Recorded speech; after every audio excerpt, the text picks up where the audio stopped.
हरे कृष्णा। तो आज हम भगवद गीता फर्स्ट चैप्टर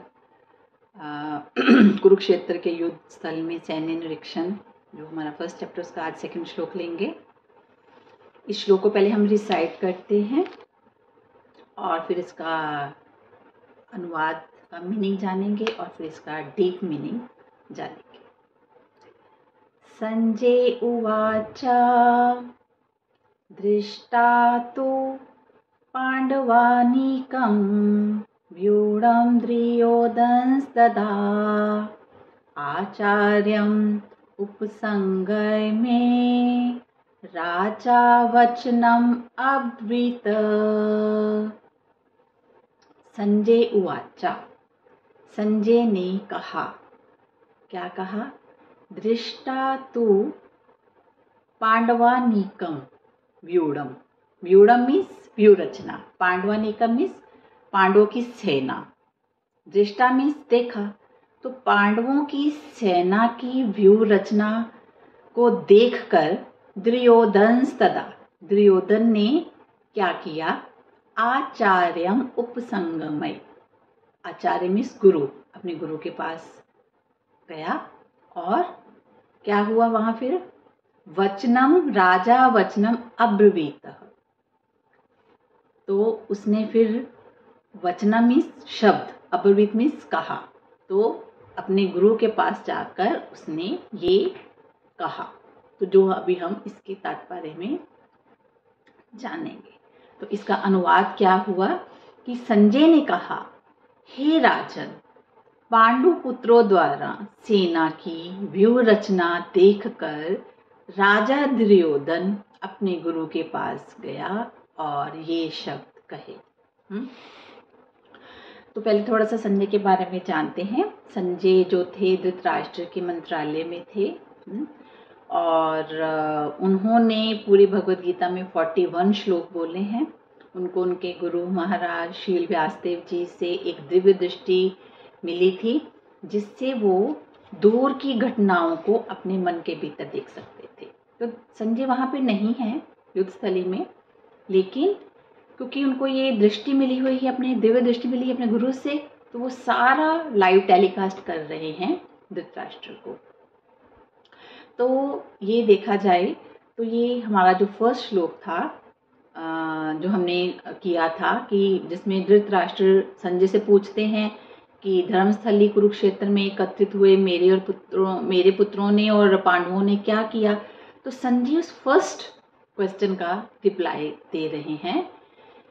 जैसे संजय जो थे वो धृतराष्ट्र के मन की बात को समझ गए थे कि जो धृतराष्ट्र हैं वो ये प्रश्न क्यों पूछ रहे हैं।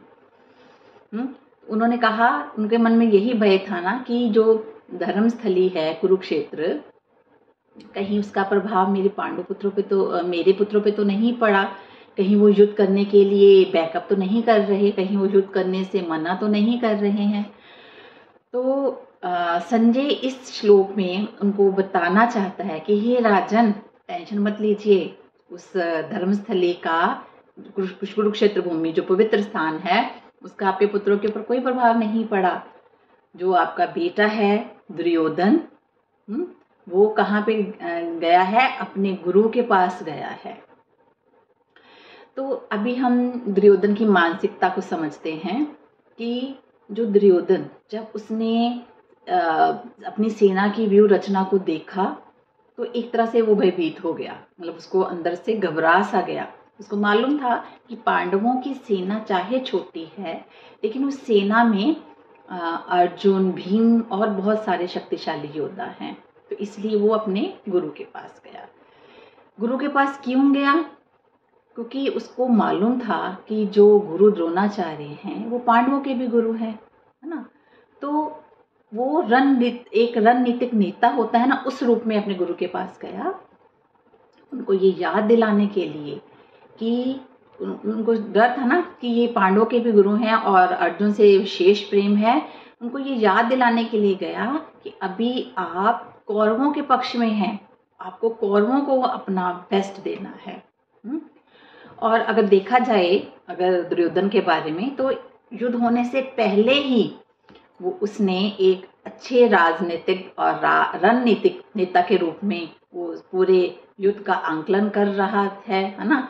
और जैसे उसको कुछ लग रहा है कि जो सामने वाली पार्टी है, सामने वाली सेना है, वो कुछ कम नहीं है, तो अपने गुरु के पास वो जाता है।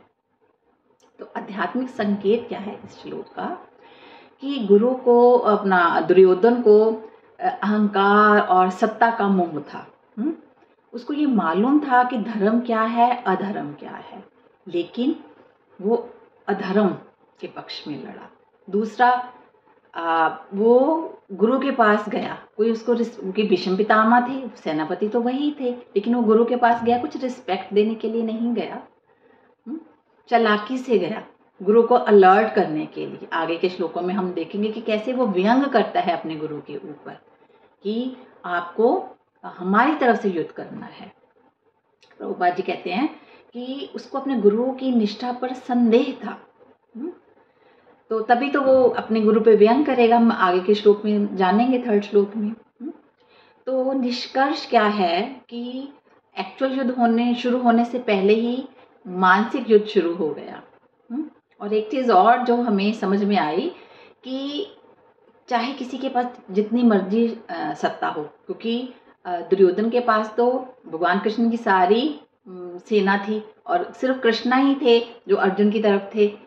इतनी सेना होने के बाद भी वो ये चीज समझ गया था कि कृष्णा उस पक्ष में है।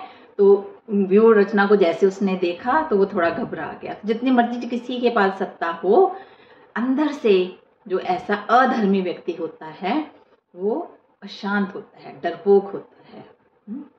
तो टेक अवे क्या है, प्रभुपाद जी कहते हैं कि जिसके पास जो मतलब कृष्णा के नजदीक नहीं जाएंगे तो किसके नजदीक आ जाएंगे, माया के नजदीक आ जाएंगे। तो फिर उन जो माया के नजदीक है, चाहे उनके पास जितनी मर्जी शक्ति हो, जितनी मर्जी सत्ता हो, जो मर्जी हो उनके पास, लेकिन भीतर से वो डरपोक, अशांत और विचलित ही रहता है।